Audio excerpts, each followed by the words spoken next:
F551 19067. Dan rekan saya Maria Manopo, stambuk F551 19042. Saya Isnaini Mutia, stambuk F551 19048. Saya Ayu Anita, stambuk F551 19068. Dan saya Muhammad Firdaus, stambuk F551 19156.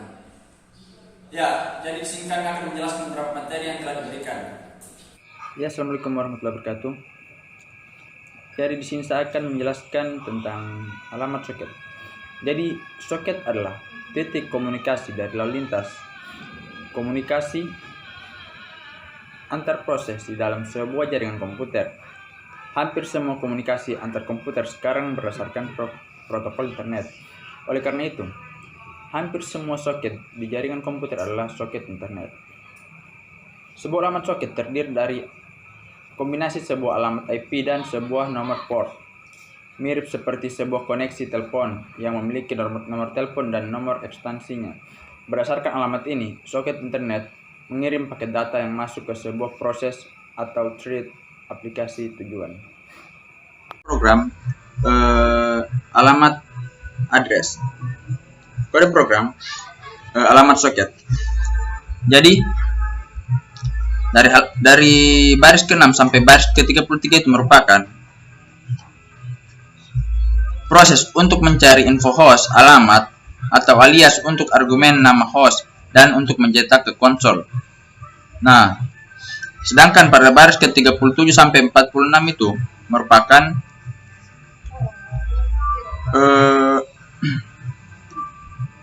proses untuk mencetak informasi tentang host lokal. Dan dari 48 sampai ke 52 itu merupakan proses untuk mengulangi semua argumen baris perintah dan memanggil print house info untuk masing-masing baris. Ya, jadi mungkin itu saja penjelasan dari kode program alamat soket. Saya akan lanjutkan ke penjelasan selanjutnya. Ya, selanjutnya saya akan menjelaskan TCP socket. TCP socket menggunakan konsep connection oriented dan reliable data transfer, sehingga aplikasi yang dibangun dengan TCP socket tidak mempedulikan lama waktu sebuah pengiriman data, akan tapi sangat mementingkan ketepatan data. Konsep connection oriented adalah sebuah proses pengiriman data disertai dengan tanggung jawab, sehingga ketika data sampai pada tujuan akan ada pemberitahuan, atau jika terjadi kesalahan pada saat pengiriman data, maka data tersebut akan dikirim kembali ke tujuannya. Konsep reliable data transfer adalah sebuah proses pengiriman data dengan menggunakan nomor urut, sehingga pada saat diterima data akan tersusun berdasarkan nomor urut tersebut.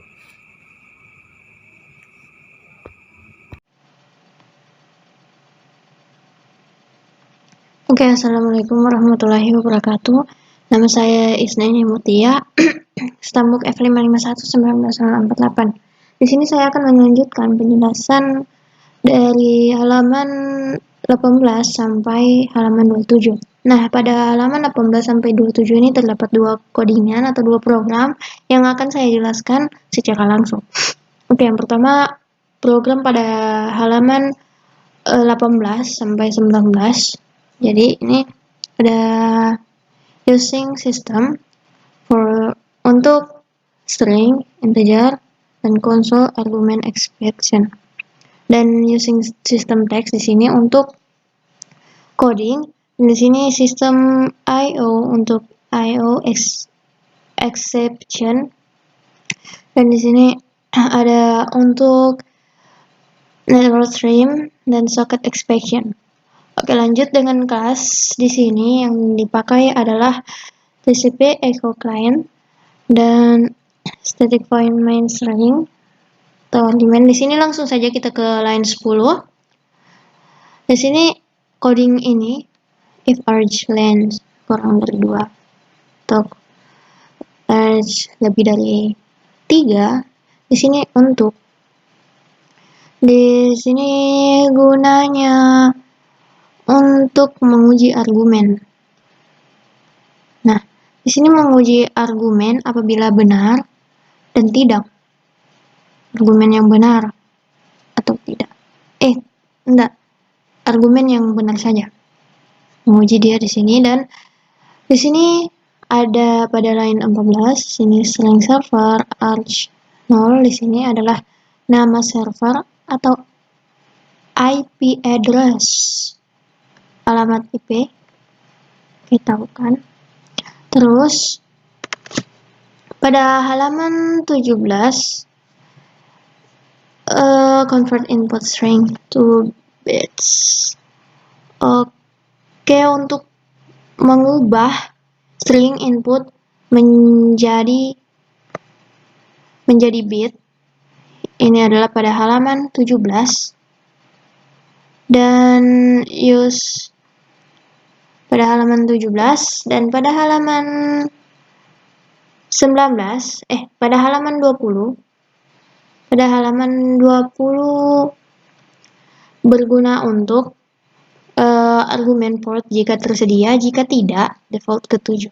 Maksudnya di sini pada ini argumen port jika tersedia dia dengan 3, dan jika tidak dia dengan 2. Lebih begitu. Dan kita lanjut ke membuat soket. Di sini buat soket terhubung ke server pada port tertentu, client TCP line dan server support.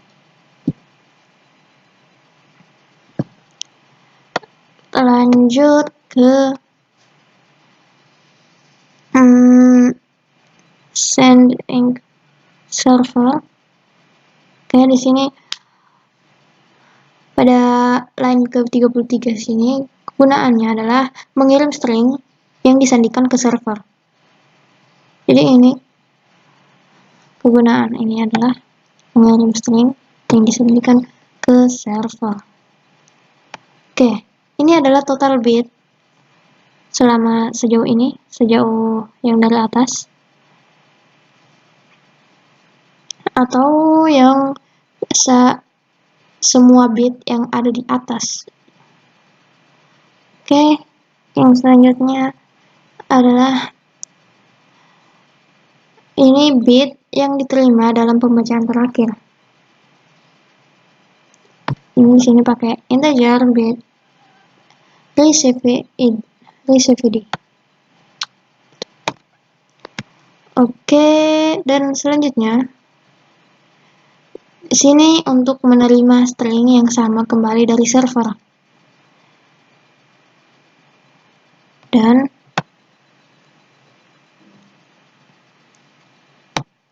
menerima kembali di sini total bit plus 1 TCP socket console write line receive bits from server. Untuk penjelasan mungkin begini saja untuk coding atau program pada halaman 18. Oh iya, kan kemarin saya sudah mencoba codingan ini, tapi ada bermasalah pada ini throw new argument.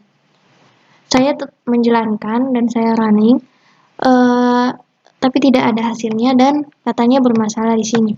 Saya mencobanya di Visual Studio 2019.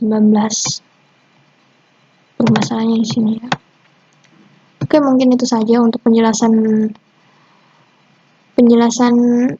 pada codingan pada halaman 18. Saya akan lanjut ke codingan selanjutnya. Oke. Assalamualaikum warahmatullahi wabarakatuh. Jadi di sini untuk pada halaman codingan pada halaman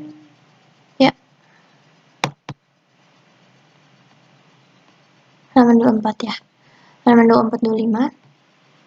Jadi di sini saya sudah pindahkan ke Visual Studio Code. Oke. Di sini tetap sama seperti tadi, pakai using system, using system.net.socket.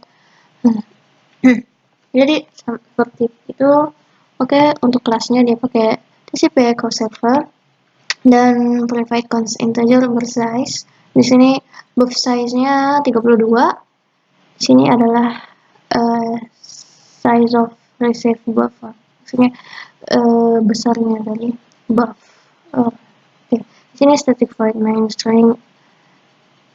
Terus ini if original. Di sini untuk mengetes argumen yang atau menguji argumen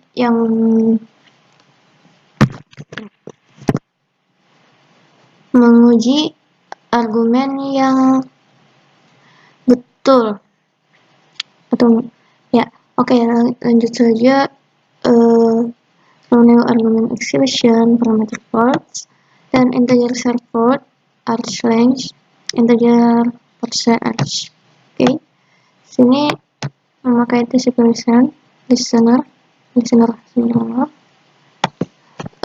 sini kita bisa mencoba untuk membuat TCP listener untuk menerima itu client connection atau koneksi. Di sini IP address and server listener start cache socket expression in console write line CL code.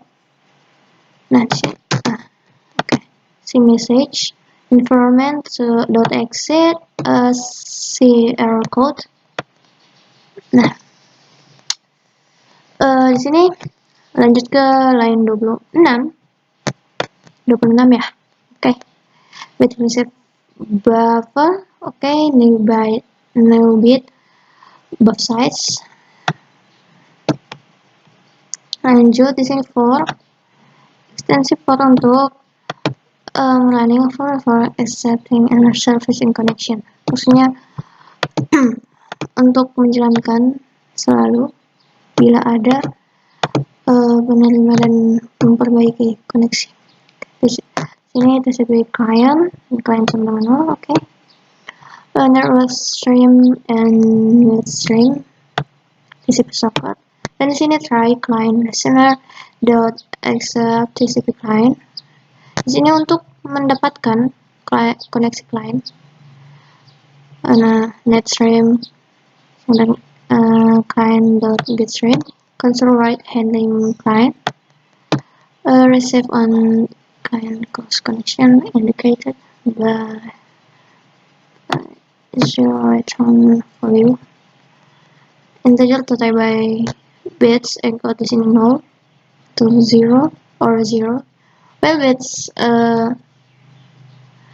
net stream dot read received buffer 0 received buffer dot length. Hasilnya lebih dari 0 ya. Net stream dot write received buffer.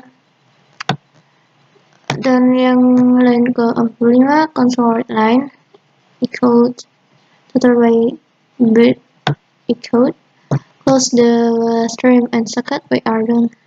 Oke.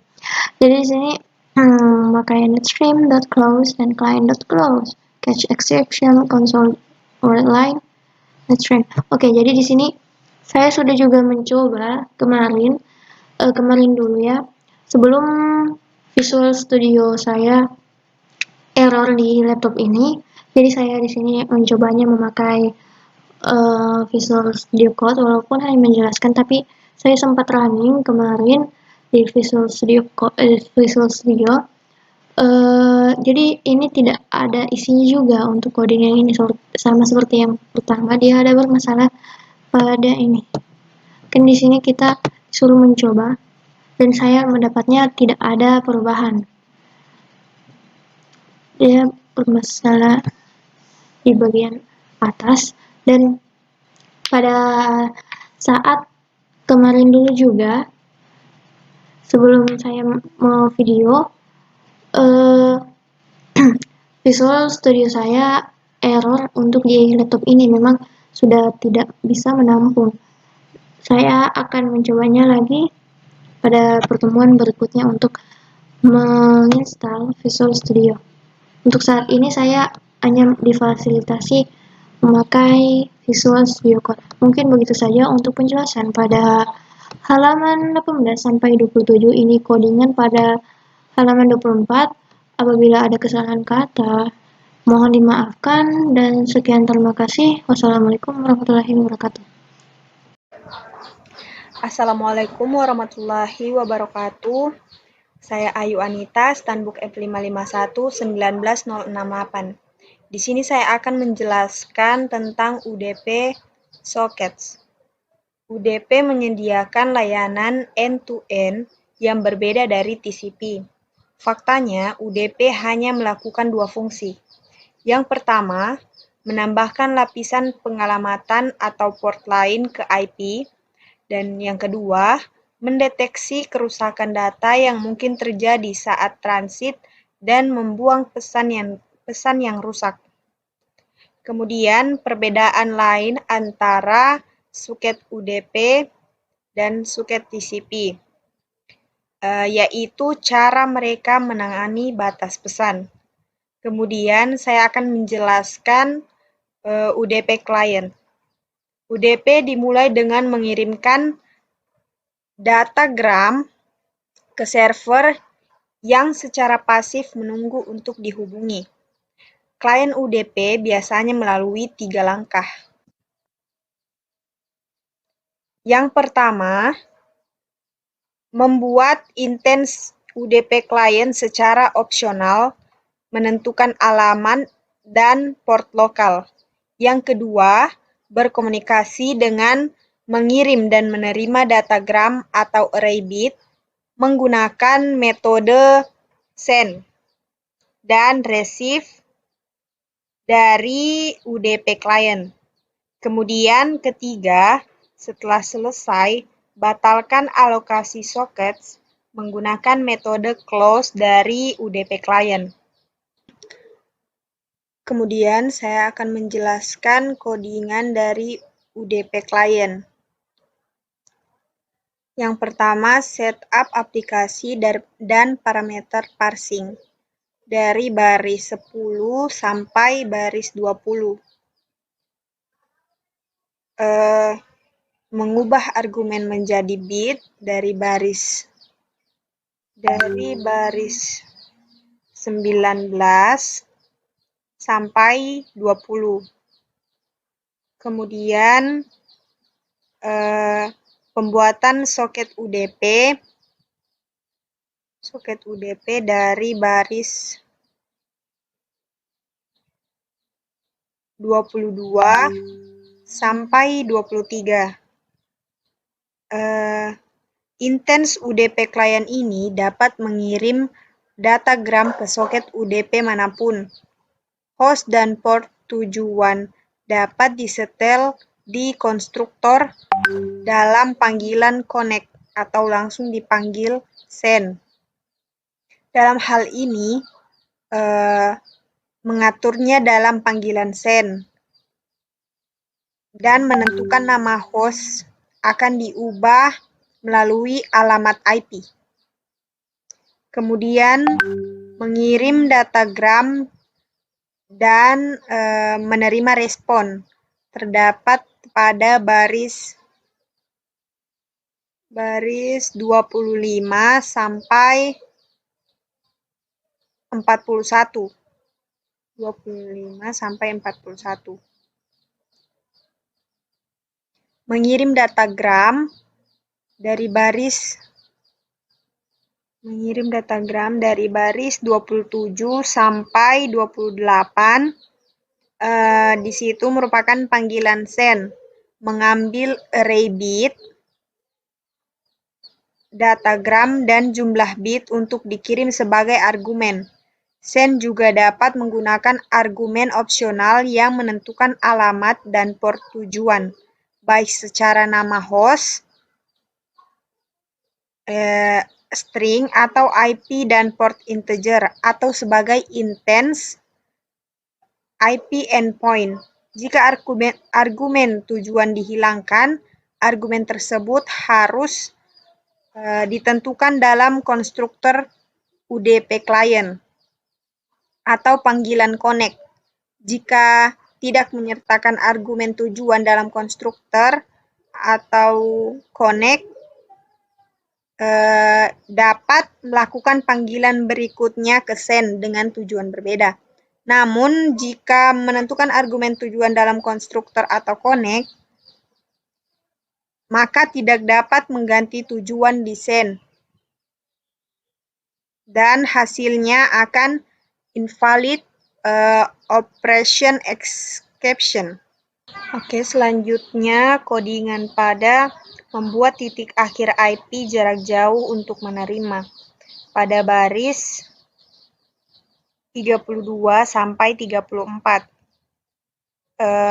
Kelas IP endpoint menentukan kombinasi alamat dan port. Instance IP endpoint ini akan diteruskan sebagai referensi ke metode receive yang akan mengisinya dengan alamat IP dan informasi port mengirim jarak jauh. Kemudian menangani penerimaan datagram pada baris 36 dan 37. Receive blok sampai menerima datagram ketika kembali. Contoh remote IP endpoint akan berisi alamat dan informasi port untuk host jarak jauh yang mengirim paket yang baru saja diterima. Kemudian mencetak hasil penerimaan pada baris 39 sampai 41. Kemudian menutup socket expression. Itulah hasil penjelasan dari UDP client. Kemudian selanjutnya akan menjelaskan UDP server. Baik, kemudian saya akan menjelaskan UDP server. Tugas UDP server adalah mengatur titik akhir komunikasi dan secara pasif menunggu klien untuk memulai komunikasi. Namun, karena UDP tidak memiliki koneksi, komunikasi UDP dimulai oleh datagram dari klien, tanpa melalui pengaturan koneksi seperti pada TCP. Ini berarti menerima datagram sebagai server sebenarnya tidak berbeda dengan menerima datagram sebagai klien.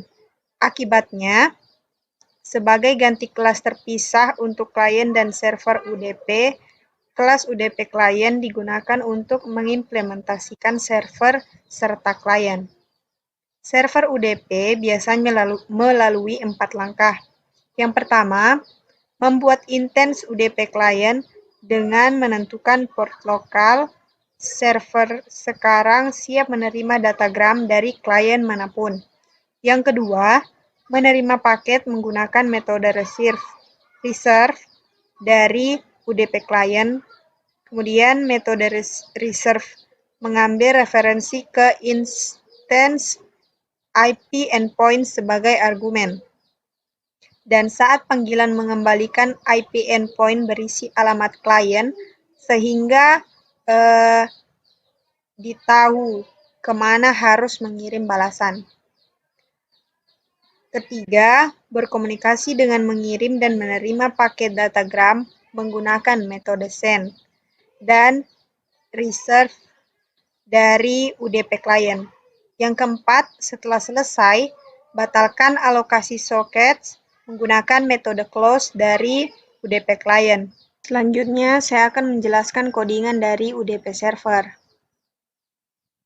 Setup aplikasi dan penguraian parameter pada baris ke-10 sampai 15.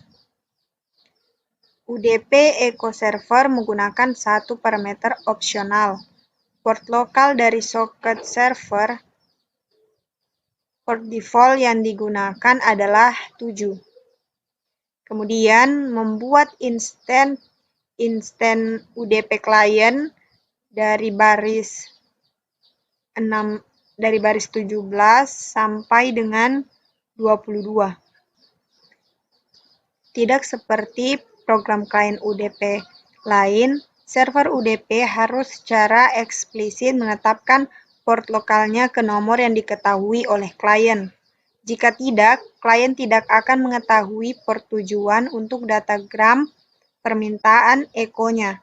Versi konstruktor ini dapat menampilkan socket exception jika ada kesalahan saat mengakses sockets atau argumen out of range expression jika port tidak berada dalam kisaran yang valid. Kemudian membuat IP endpoint intents pada baris 24 sampai dengan 27. Kelas IP endpoint menentukan kombinasi alamat dan port.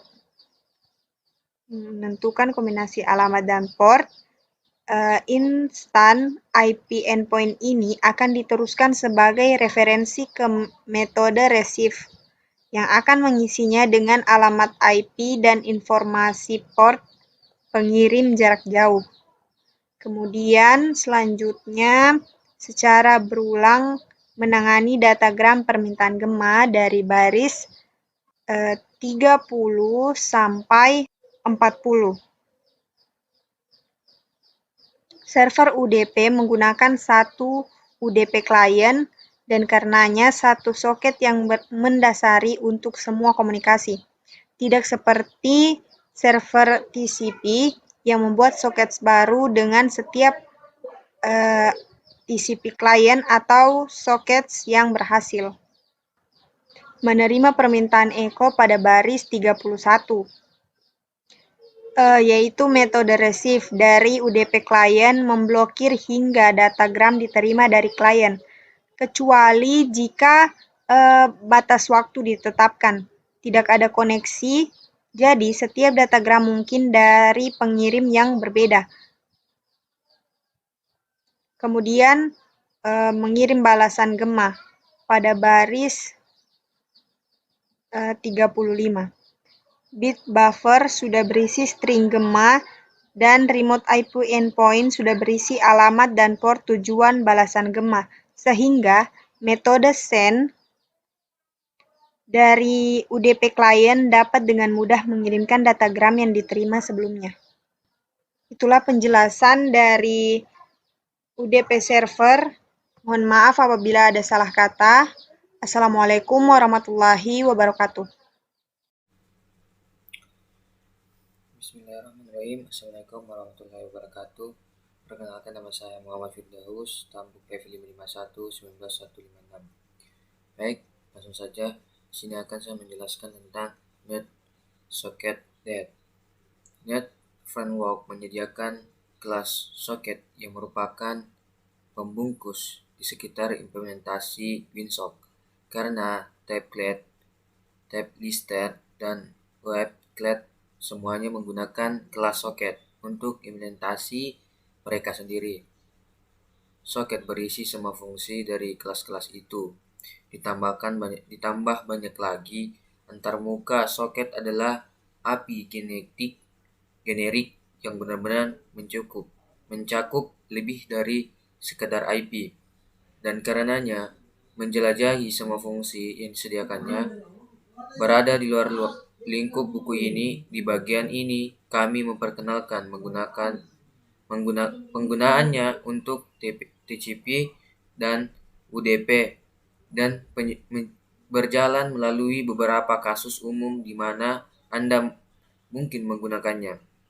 2.5.1 Client TCP dengan soket untuk client TCP untuk menggunakan kelas soket. Ia akan melakukan langkah-langkah berikut: panggilan konstruk soket, struk menggunakan jenis alamat, jenis soket, dan jenis protokol. Panggilan kode pada soket connect mengambil argumen IPE dan endpoint yang mewakili server untuk disambungkan dan mengirim dan menerima data. Penggunaan soket send dan reset. Langsung saja ke contoh codingannya. Nah, di sini sudah ada contoh codingannya dari user system dan system net dan system net socket. Di sini ada private college in buset itu ada 32 dan connect backlog ada 5. Di sini langsung saja kita lihat.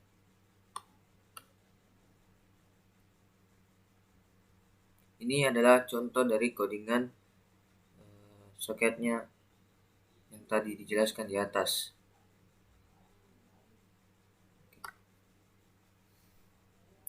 Jadi mungkin cukup sekian dapat disampaikan. Wassalamualaikum warahmatullahi wabarakatuh. Assalamualaikum warahmatullahi wabarakatuh. Perkenalkan, nama saya Maria Manopo, stambuk F551-19042. Pada video kali ini, saya akan menjelaskan tentang TCP atau IP socket in C#. Baiklah, di sini saya hanya akan melanjutkan penjelasan yang sudah teman saya jelaskan sebelumnya. Di video kali ini saya akan menjelaskan bagian pada halaman buku 48 sampai 57 dalam buku TCP atau IP socket in C#. Baik, dalam komunikasi socket, satu node bertindak sebagai pendengar dan node lainnya bertindak sebagai klien. Node pendengar membuka dirinya sendiri pada alamat IP yang telah ditetapkan sebelumnya dan pada protokol yang telah ditentukan dan mulai mendengarkan. Klien yang ingin mengirim pesan ke server mulai menyiarkan pesan di alamat IP yang sama dan protokol yang sama. Sambungan soket tipikal menggunakan Transmission Control Protocol atau TCP untuk berkomunikasi. Soket di jaringan komputer digunakan untuk membuat koneksi antara dua atau lebih komputer dan digunakan untuk mengirim data dan satu komputer ke komputer lainnya. Setiap komputer di jaringan disebut node. Soket menggunakan alamat IP node dan protokol jaringan untuk membuat saluran komunikasi yang aman dan menggunakan saluran ini untuk mentransfer data. Untuk membuat sebuah TCP server untuk menggunakan soket kelas, kita harus mengikuti langkah-langkah berikut ini. Yang pertama ada memanggil soket konstruktor. Yang kedua memanggil metode socket bind. Yang ketiga memanggil metode socket listen. Yang keempat dilakukan berulang kali. Memanggil dengan metode socket accept untuk menerima sebuah masukan koneksi. Menerima dan mengirim data.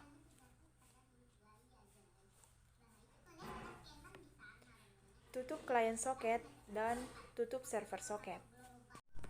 Baik, kita lanjut kepada socket exception. Socket exception adalah subkelas dari pengecualian yang terlempar saat terjadi kesalahan socket.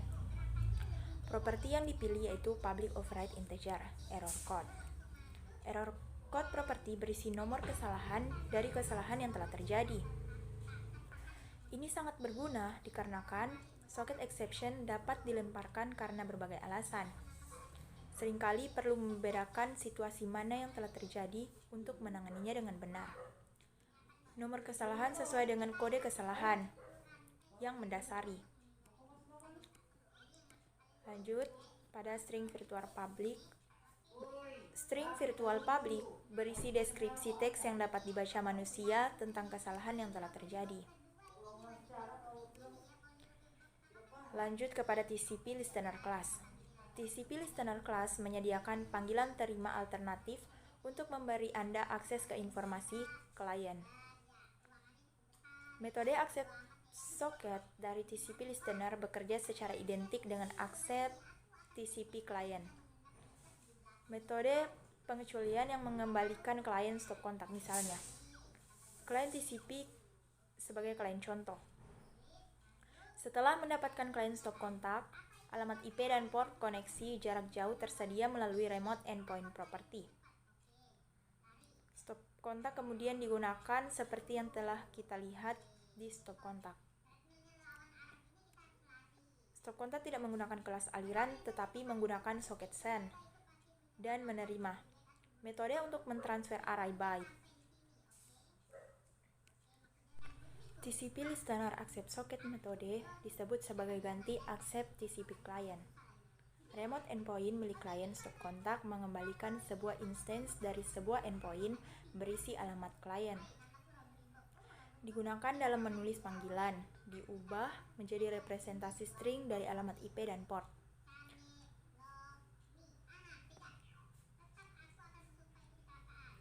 Lanjut pada opsi soket. Pengembangan protokol TCP atau IP menghabiskan banyak waktu untuk memikirkan perilaku default yang akan memuaskan sebagian besar aplikasi. Untuk sebagian besar aplikasi, perancang melakukannya, sebuah kerja bagus, namun jarang sekali satu ukuran cocok untuk semua, benar-benar cocok untuk semua. Untuk situasi seperti itu, soket memungkinkan banyak perilaku defaultnya diubah, dan perilaku ini disebut opsi soket. Di .NET, tingkat akses ke opsi soket ditentukan oleh kelas yang digunakan. Dengan contoh TCP listener dan UDP client akan ada perilaku default. Untuk TCP client class memiliki subset opsi soket yang dapat diakses sebagai properti public. Dalam linker state, mendapat atau menyetel informasi tentang soket, ada receive buffer size, yaitu mendapat atau menyetel ukuran buffer penerima. Mendapat atau menetapkan lamanya waktu, TCP client akan menunggu untuk menerima data setelah operasi baca dimulai.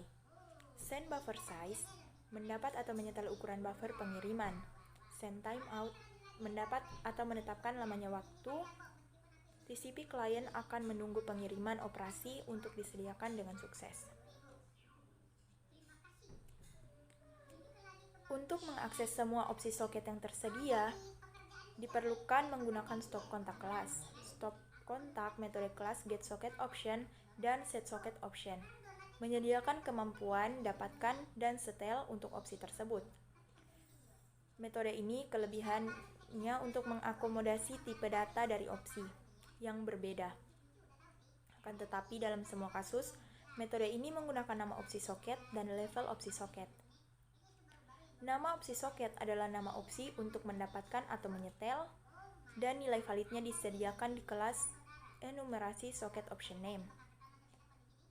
Daftar lengkap semuanya socket option name. Nilai yang ditampilkan di socket option name membahas semua opsi berada di luar cakupan. Lanjut ke socket option level. Satu-satunya mekanisme untuk mendapatkan atau mengatur opsi soket untuk kelas tingkat yang lebih tinggi, di luar yang diekspos di TCP client property, adalah untuk mengakses yang mendasarinya. Stop kontak menggunakan properti yang dilindungi. Karena properti dilindungi hanya dapat diakses dengan memperluas kelas. Di udp-echo-client.cs kita membahas perlunya memberikan batas waktu pada menerima panggilan untuk mencegah yang tanpa batas waktu ketika server UDP tidak merespon atau paket hilang. Socket option name receive timeout opsi hanya menyediakan fungsionalitas ini. Klien UDP yang dimodifikasi menggunakan receive timeout socket untuk menentukan jumlah waktu maksimum untuk memblokir. Setelah itu, mencoba lagi dengan mengirim ulang datagram permintaan echo. Karena batas waktu habis dan hanya tersedia dengan stop kontak, maka diberikan dua opsi, yaitu kode seluruh klien menggunakan stop kontak kelas atau penggunaan UDP klien dan mengambil yang mendasarinya. Misalnya, ketika kita perlu mengatur waktu tunggu. UDP client properti yang memungkinkan Anda untuk mengakses yang mendasarinya. Untuk tujuan mengilustrasikan penggunaan file stop kontak kelas untuk UDP, maka kami telah memilih pendekatan sebelumnya. Setelah ini, kita akan masuk kepada codingannya. Baik, kita lanjut pada codingannya. Di sini sudah terlihat codingannya pada baris 12 sampai 19. Di situ ada penyiapan aplikasi dan penguraian parameter. Lanjut Pada baris 21 sampai 23, di situ ada pembuatan soket UDP. Di sini, stop kontak konstruktor membutuhkan 3 argumen, yaitu alamat atau address family, jenis soket, dan jenis protokol. Lanjut pada baris 25 sampai 27. 25 sampai 27, yaitu setelah batas waktu soket. Batas waktu untuk soket datagram mengontrol jumlah waktu maksimum yang dipanggil menerima.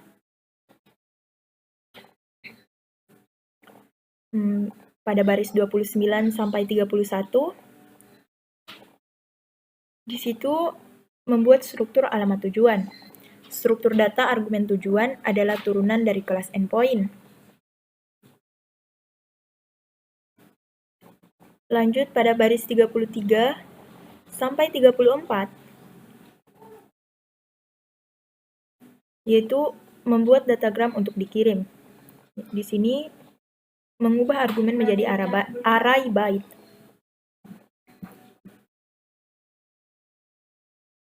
Lanjut pada baris 33 sampai 34,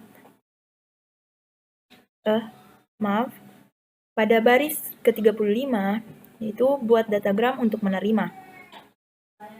Untuk membuat datagram untuk menerima, diperlukan yaitu menentukan byte array untuk menampung datagram. Dalam hal ini, kita harus mengetahui ukuran persis dari paket yang kita harapkan, yang ukurannya sama dengan paket yang kita kirim. Lanjut ke baris 37 sampai baris 56. Di situ kita mengirim datagram. Untuk stop kontak kelas menggunakan metode khusus UDP untuk mengirim dan menerima. Karena datagram mungkin hilang, maka harus bersiap untuk mengirim ulang datagram. Di sini, mengulang pengiriman dan mencoba menerima balasan gema hingga 5 kali. Masuk ke baris 41, yaitu mengirim datagram. Stop kontak kelas menggunakan kirim ke metode untuk mentransmisikan datagram ke alamat dan port yang ditentukan dalam endpoint. Lanjut pada baris 45 sampai 56, yaitu menangani penerimaan datagram. Receive from, blok sampai menerima datagram atau timer berakhir. Di sini ada pengatur kadaluarsa. Pengatur kadaluarsa waktu ditunjukkan dengan a socket exception dengan error code property diatur ke 10.060 dengan pesan dari waktu koneksi habis. Di error, jika pengatur waktu kadaluarsa,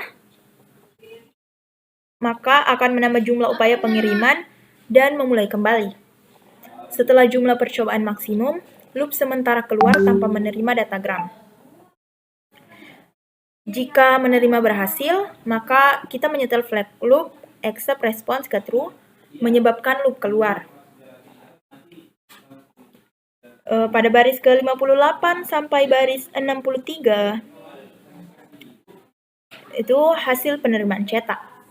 Jika menerima datagram, except response adalah true dan dapat mencetak datagram. Pada baris 68, yaitu tutup soket. Baik, itu tadi penjelasan saya. Kurang dan lebihnya saya mohon maaf, dan jika ada salah-salah kata, mohon dimaafkan. Wabillahi taufiq wal hidayah. Wassalamualaikum warahmatullahi wabarakatuh.